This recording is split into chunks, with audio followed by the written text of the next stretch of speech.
ఆదిలాబాద్ జిల్లా కేంద్రంలో స్థానిక కొమరంభీం కాలనీలో ఈ ఆదిలాబాద్ పార్లమెంటు సభ్యులు గోడం నాగేష్, ఆదిలాబాద్ శాసన సభ్యులు పాయల్ శంకర్ తో కలిసి ఆదిలాబాద్ లోని కొమరంభీం కాలనీలో పిల్లల కోసం నూతన పాఠశాల భవన నిర్మాణానికి భూమి పూజ చేశారు. ముందుగా కాలనీలోని కొమరంభీం విగ్రహానికి పూలమాలలు వేసి ఘన నివాళులు అర్పించగా కాలనీ వాసులు ఘన స్వాగతం పలికి సన్మానం చేశారు. ఈ కార్యక్రమంలో కొమరంభీం కాలనీ వాసులు, భారతీయ జనతా పార్టీ నాయకులు తదితరులు పాల్గొన్నారు. కాలనీలో నూతనంగా కంటైనర్ బడి క్లాస్ రూమ్ని ప్రారంభోత్సవ కార్యక్రమానికి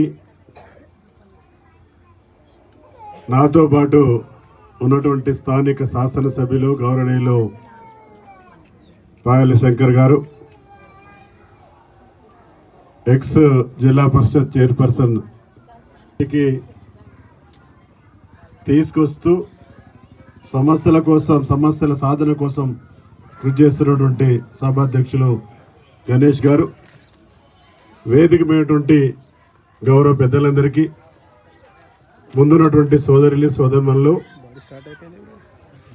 ఆదివాసీ బంధుగణం అందరికీ నా యొక్క హృదయపూర్వక నమస్కారాలు తెలియజేస్తా ఉన్నాను. ఎమ్మెల్యే గారు, కాలనీ విషయంలో మీరు పడుతున్నటువంటి ఇబ్బందులు కావచ్చు, లేకపోతే మిమ్మల్ని ఖాళీ చేయడానికి ఇబ్బంది పెడుతున్నటువంటి విషయం గురించి ఎవరెవరు ఇబ్బంది పెడతా ఉన్నారు, దానికి ఓసారి జరసేపు ఒక 5 నిమిషాలు అయిపోతుంది. మాకు ఇబ్బందుల్ని సృష్టించి ఖాళీ చేయించడానికి ఎంత ప్రయత్నం చేస్తున్నటువంటి విషయం మీ అందరికి తెలుసు, మాకు తెలుసు. కానీ ఒక పక్క వాళ్ళు ఆ విధంగా కృషి చేస్తే పట్టుదలతోటి, అదే పట్టుదలతోటి గౌరవ శాసనసభ్యులు మిమ్మల్ని ఇబ్బంది పెట్టకుండా ఇక్కడ ఉండేటట్టుగా, మౌలికమైనటువంటి వసతులు కల్పించేటట్టుగా, కరెంటు కావచ్చు, మంచినీళ్ళు కావచ్చు, ఆ వసతుల కల్పనలో చేస్తున్నటువంటి కృషి మీకు తెలుసు. నాతో పాటు నాతో కూడా చాలా విషయాలు మేము ఎప్పటికప్పుడు చర్చించుకుంటా ఉన్నాం. ఈ మధ్యనే మంచినీళ్ళు కూడా ఇబ్బంది ఉందని చెప్పేసి గణేష్ గారు వచ్చారు. నేను వాళ్ళకి చెప్పిన, బహుశా గణేష్తో కాంటాక్ట్ అయ్యారో లేదో బోర్వెల్ గురించి కూడా. అంటే ఇక్కడ ఏ ఇబ్బంది ఉన్నా కూడా, ఏ సమస్య ఉన్నా కూడా ఇద్దరం కూడా కలిసికట్టుగా, మిమ్మల్ని నేను దీపావళి ఎప్పుడు వచ్చినా మీకెవరు ఇబ్బంది పెట్టినా మేమిద్దరం కూడా కలిసికట్టుగా దాన్ని ఎదుర్కొని మీ సమస్య పరిష్కారం కోసం కృషి చేస్తామని చెప్పేసి చెప్పడం జరిగింది. మేము మా వంతు పాత్ర నిర్వహిస్తామని చెప్పినాం. నేను ఎమ్మెల్యేగా గెలిచిన తర్వాత మొట్టమొదటి శాసనసభ సమావేశాల్లో నేను అసెంబ్లీలో ప్రస్తావించినటువంటి మొట్టమొదటి ప్రశ్న ఈ కొమరంభీం కాలనీ సోదరుల సోదరిమణులకు పట్టాలు ఇవ్వాలని అడిగిన. దానికి ప్రభుత్వం కూడా సానుకూలంగా స్పందించింది. నాకు ఒక నమ్మకం, విశ్వాసం ఉన్నది.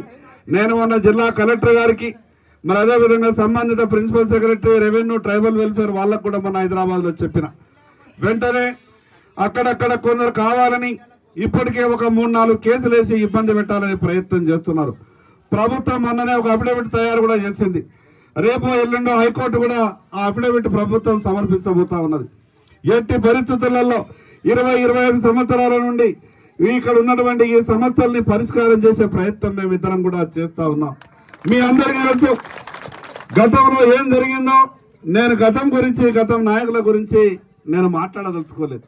కానీ ఎన్నికల సమయంలో అరచేతిలో స్వర్గం చూపించే విధంగా 10 ఏళ్ళు ఏ రకంగా మిమ్మల్ని ఆశల పల్లకిలో ఊరేగించిండ్రో మీ అందరికీ తెలుసు.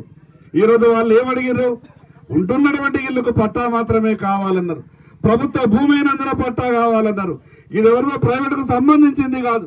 కానీ లేని కాగితాలు సృష్టించి, లేని ఇబ్బందులు పెట్టేటటువంటి ప్రయత్నం చేసిండ్రు. అయినా ఆ భగవంతుడు మన దిక్కున్నాడు కాబట్టి అన్ని కార్యక్రమాలు మనం సక్సెస్ గా చేసుకుంటూ ముందుకు పోయేటటువంటి ప్రయత్నం చేస్తున్నాం. ఇక్కడ 25 లక్షల రూపాయలతో ఈ రోజు ఈ గిరిజన భవనే కాదు, నేను మొన్న జిల్లా కలెక్టర్ గారితో కూడా ఒక ప్రతిపాదన పంపమని చెప్పిన. ఇక్కడ ఉన్నటువంటి వీళ్ళందరికీ కూడా ఇల్లు కావాలా, ప్రభుత్వం ఇక్కడ పూర్తిగా అనుమతి ఇవ్వాలా. దాని కొరకు అవసరమైతే పట్టణ ప్రాంతంలో కూడా ఇల్లు ఇచ్చేటటువంటి కార్యక్రమంలో ఈ కాలనీ వాసులకు ఇల్లు ఇవ్వడానికి మాకు ఇక్కడ ఎవరికి కూడా అభ్యంతరం లేదు. కానీ కొందరు ఏవైతే కోర్టులో అడ్డంకులు సృష్టించిందో వాటిని కొంత అధిగమించి మనం ముందుకు పోవాల్సినటువంటి అవసరం ఉంది. ఆ రోజు కరెంటు విషయంలో కూడా చాలా మంది చెప్పిండ్రు, ఎట్లు ఇప్పించడో పాయల్ శంకర్ కరెంటు మేము కూడా చూస్తామన్నారు. ఎట్లా ఆపుతారో మీరు చూడండి అని చెప్పినాం. కరెంట్ వచ్చేదాకా దీన్ని ఎంబడిపడ్డాం. ఈరోజు కాలనీకి కరెంటు తీసుకున్నాం. నీళ్లు లేవని చెప్పారు. నీళ్ల కొరకు మీ దగ్గరనే దాదాపు సగం ఆదిలాబాద్ కు సప్లై చేసేటటువంటి నీళ్ల ట్యాంకుని మీ కాలనీలోనే కట్టించేటటువంటి ప్రయత్నం చేస్తున్నాం.